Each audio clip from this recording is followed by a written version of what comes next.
For years, carry-on enforcement in the US worked on something close to an honor system. You'd glance at a metal frame sitting near the gate, decide your bag probably fit, and board without anyone actually checking. That era is ending in 2026. Airlines aren't lowering the size limits themselves, but they are closing every gap that used to let a slightly oversized bag slip through unnoticed.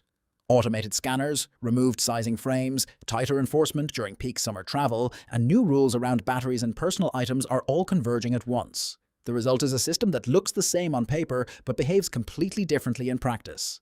Stick around, because the changes hitting basic economy travelers specifically are the ones catching the most people off guard this summer. Rule number 1. The physical metal sizing frames are disappearing from boarding gates entirely, even though the size limit itself hasn't moved an inch. United and American have both pulled these frames away from their gates, though both airlines quietly kept sizers back in the check-in lobby, which shifts the burden of measuring your own bag onto you well before you ever reach security. What most people don't realize is that removing the box at the gate doesn't mean enforcement got looser. It means gate agents are now instructed to visually scan the boarding line and specifically pull bags that look plainly oversized, rather than measuring every single bag that passes by. That shift towards selective visual enforcement actually creates more inconsistency for travelers, not less. A bag that would have been physically tested and cleared under the old system might now simply get eyeballed and waved through, while a different bag that looks stuffed or bulging gets pulled immediately, even if it would have technically fit inside the old metal frame. Airlines are betting that agents can spot problem bags faster this way, and mostly, that bet is paying off for them operationally. Here's the twist nobody expects. This system change didn't make things easier for passengers at all. It just moved the moment of truth earlier, back to your own tape measure at home, because by the time you're standing at the gate, there's no frame left to test your assumptions against. This completely changes what measure twice actually means for summer travel, and it sets up exactly why rule number 2 is catching so many people off guard right now. Rule number 2. Automated gate scanners are actively rolling out across the country, and, unlike a gate agent's eyeball test, these machines don't negotiate at all.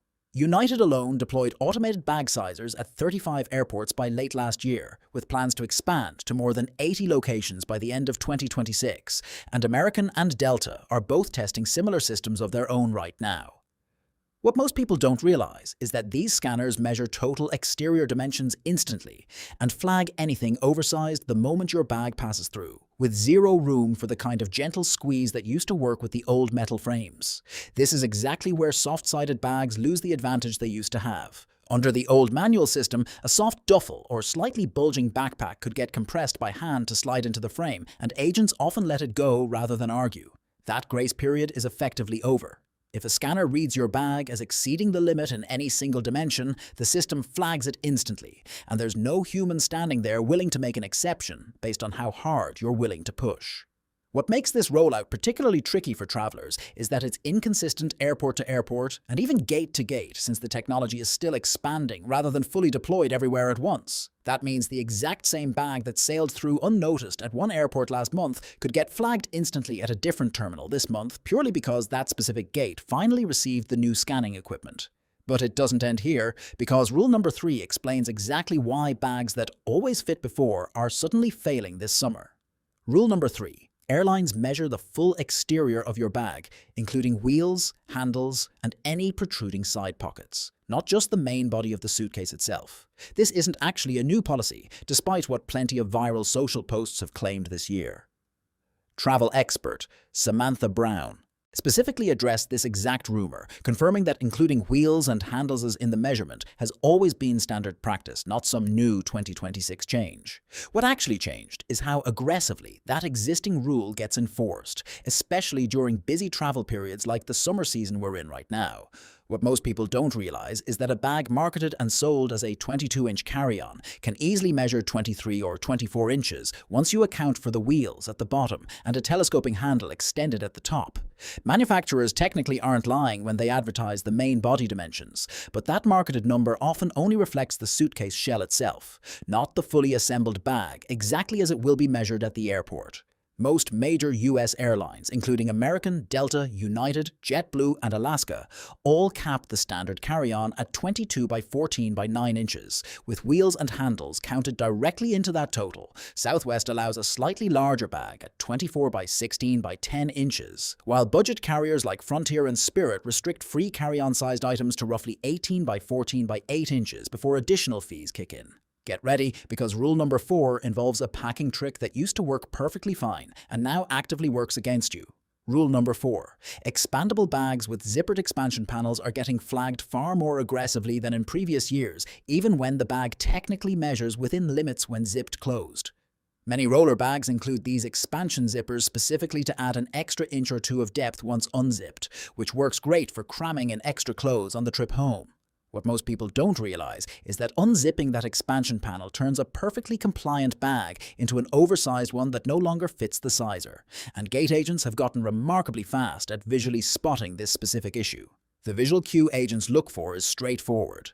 An overstuffed, bulging appearance flags a bag for measurement almost automatically now, even before it reaches any scanner or sizing frame at all. Even if your bag would technically still measure within limits, that stuffed, rounded silhouette alone is often enough to get you pulled out of the boarding line for a closer look you weren't expecting. If you're traveling with an expandable bag this summer, the safest move is packing it in the non-expanded configuration entirely, resisting the temptation to unzip that extra capacity just because it's there. The small amount of additional packing space simply isn't worth risking a gate check fee that can run anywhere from $60 to $100 depending on the airline and how last minute the situation becomes. And this is where it gets crazy, because rule number 5 involves an entirely different category of item that's now being measured with the exact same intensity as your main carry-on. Rule number 5. Personal items are being measured and enforced with nearly the same rigor as full carry-on bags this year, closing a loophole plenty of travelers have quietly relied on for years. Every airline allows one personal item in addition to your carry-on, and this distinction has become increasingly important as carry-on enforcement tightens across the board. Personal items must fit under the seat in front of you, generally meaning dimensions around 17 by 10 by 9 inches for most carriers, covering backpacks, laptop bags, purses, briefcases, and small duffel bags, provided they're genuinely small enough to slide underneath. What most people don't realize is that budget carriers specifically have effectively turned the personal item into their primary free baggage allowance, since their actual carry-on category typically requires an additional paid fee. This explains the increasingly common sight of travelers cramming an improbable amount of clothing into an oversized backpack while standing in the boarding line, desperately trying to make one bag do the work of 2 without paying an extra fee. An overstuffed or bulging personal item can now get flagged and charged in exactly the same way an oversized carry-on would, since airlines and airports are measuring personal items with nearly the same rigor as carry-ons this year. The safest approach is choosing a genuinely structured bag, rather than a floppy, expandable tote that invites overpacking, since a rigid shape holds its size and shape consistently, rather than bulging outward the moment you add one more item. This completely changes how travelers should think about packing a free personal item, and it sets up exactly why rule number 6 is currently the most expensive surprise waiting at gates this summer. Rule number 6. Gate check fees have climbed noticeably this year, and they're consistently more expensive than simply paying for a checked bag online ahead of time. An oversized carry-on sent to the cargo hold at the gate is typically charged the standard checked bag fee, generally running around $35 to $45 for a first bag on domestic main cabin tickets. But plenty of budget carriers charge substantially more. Frontier raised its carry-on fees to $69 when paid at booking, and $99 if you wait until the gate, while Spirit charges anywhere from $65 to $100 depending on the specific route and timing involved. What most people don't realize is that a bag checked purely because the overhead bins ran out of space is often free, but a bag flagged and checked specifically for being oversized gets charged the full gate check rate regardless of why the bins filled up in the first place. That distinction matters enormously, and it's exactly why boarding with your assigned group, rather than hanging back and delaying, genuinely helps you avoid this fee entirely, since overhead room typically runs out well before the very last boarding group reaches the plane. Basic economy fares specifically add another layer of expense here. American, Delta, and United all restrict basic economy passengers to a personal item only, charging $60 each way if that passenger wants to bring an actual carry-on bag at all, a fee structure that adds up fast for frequent travelers, and even faster for companies booking basic economy tickets in bulk throughout the year. Now, here's where the list shifts from size limits entirely towards something just as strict: and arguably even less forgiving. Rule number 7. Lithium battery and power bank restrictions have tightened significantly, and getting this one wrong isn't just an inconvenience. It's treated as a genuine safety issue by both airlines and the FAA. As of January 2026, the FAA requires lithium-ion batteries to travel in carry-on baggage only, meaning spare batteries and power banks are explicitly prohibited from checked luggage entirely, due to the fire risk they pose in the cargo hold where a problem couldn't be caught quickly. Passengers can carry up to 2 spare lithium batteries exceeding 100 watt-hours with airline approval, while standard phone and laptop batteries under that threshold require no special permission at all. What most people don't realize is that many airlines now also require power banks specifically to stay in your personal item under the seat rather than being tossed into the overhead bin with the rest of your carry-on, so they remain within immediate reach if something ever went wrong mid-flight. Another rule worth remembering here: charging a power bank using your seat's built-in power outlet is now prohibited on many aircraft. A detail that surprises plenty of travelers who've done exactly that for years without issue. Smart luggage adds one more wrinkle worth knowing about specifically. Bags built with non-removable batteries for features like USB charging ports or built-in GPS trackers may be refused entirely in either the cabin or the cargo hold if that battery can't be taken out and carried separately. Always confirm your smart luggage has a removable battery before you fly, since discovering this problem for the first time at the gate leaves you with very few good options left. But it doesn't end here, because rule number 8 flips this entire conversation around for anyone flying internationally this summer. Rule number 8. International carriers are enforcing weight-based limits far more aggressively than US domestic airlines typically do, and that shift catches plenty of American travelers completely off guard on their first international trip of the summer. While many US domestic flights remain fairly lenient on carry-on weight, specifically, numerous international carriers in 2026 have tightened total cabin allowances down to a strict 15.4 pounds combined for carry-on and personal item together. Lufthansa specifically enforces an 18-pound limit for economy-class carry-ons at its Frankfurt, Munich hubs, with staff actually weighing bags directly at the gate rather than just eyeballing size. What most people don't realize is that this requires a genuine mental shift for travelers used to domestic flying, moving away from thinking purely about size dimensions and toward thinking carefully about total weight instead. A bag that easily fits within every size requirement can still get flagged and charged internationally if it's simply too heavy once fully packed, something that essentially never happens on a typical US domestic flight, regardless of how much you've crammed inside.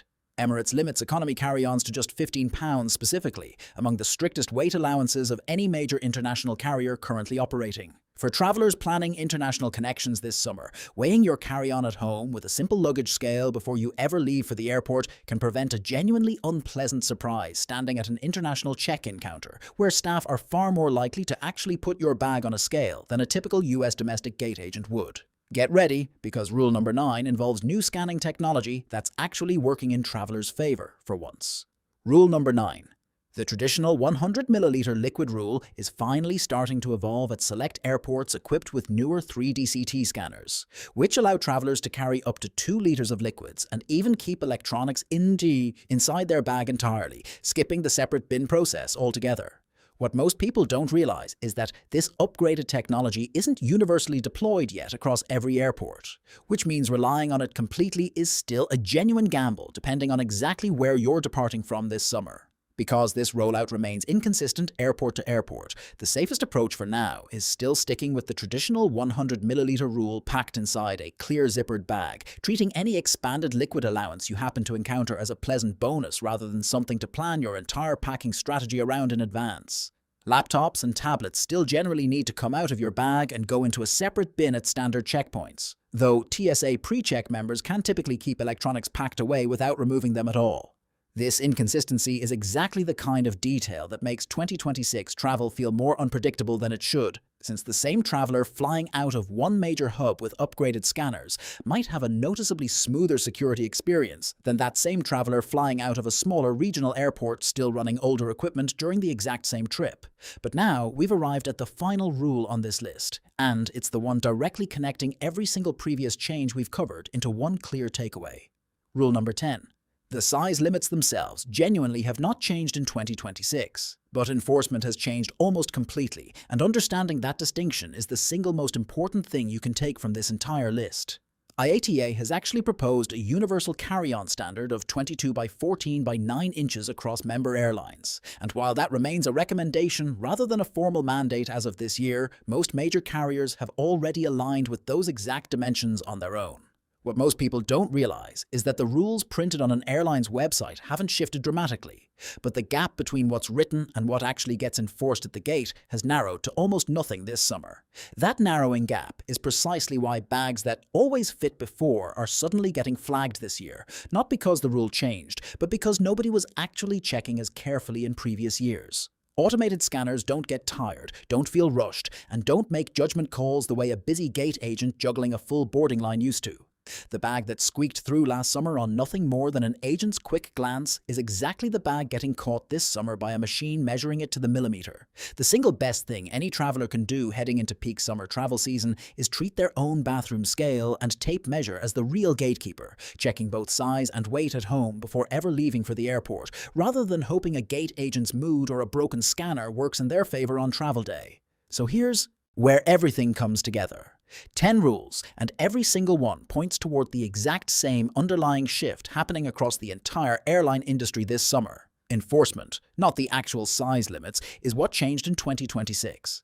Metal sizing frames disappearing from gates while quietly staying in check-in lobbies. Automated scanners expanding to dozens more airports. Wheels and handles counting fully into every measurement, despite viral claims otherwise. Expandable bags getting flagged the moment they're unzipped. Personal items facing nearly the same scrutiny as full carry-ons. Gate check fees climbing higher than ever before. Lithium battery rules tightening for genuine safety reasons. International weight limits catching domestic travelers off guard. Inconsistent liquid scanning upgrades rolling out airport by airport, and finally, a size standard that hasn't moved on paper but gets checked far more precisely in practice than it ever has before.